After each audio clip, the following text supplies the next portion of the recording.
في البداية أود أن أبعث بتحية أخوية للشعب المغربي باعتباري نائبا لرئيس البرلمان الأنديني وممثلا للبرلمانيين البيروفيين داخل هذا البرلمان. وبناء على ذلك أود أن أقدم بعض التوضيحات.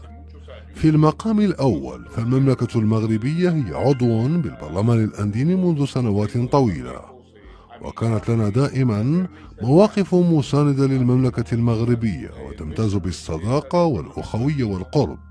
ومنذ أيام قامت رئيسة البرلمان الأنديني بإعطاء تصريحات والتي قادت إلى صراع بسبب موضوع الصحراء.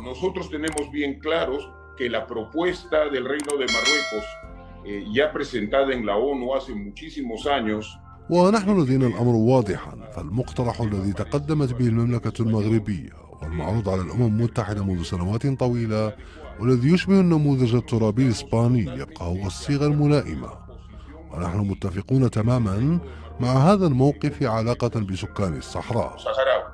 Las declaraciones de nuestra presidenta responden a su visión personal. تصريحات رئيستنا لا تعبر إلا عن رؤيتها الشخصية للصراع، أو ما يمكن أن نسميه كذلك، لأنني شخصيا أعتبره من مخلفات الحرب الباردة.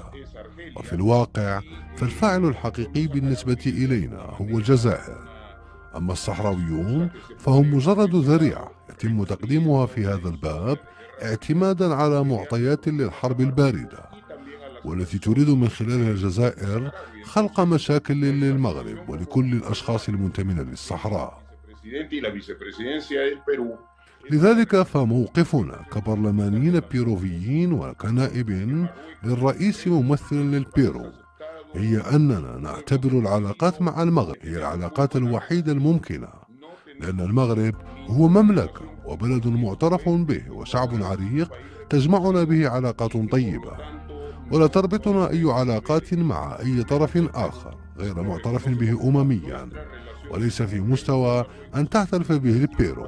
وسنعمل جميعا انطلاقا من منصب نائب الرئيس الممثل البيرو لتقوية روابط الصداقة والروابط الأخوية مع المغرب، وهذا ما أردت قوله للشعب المغربي.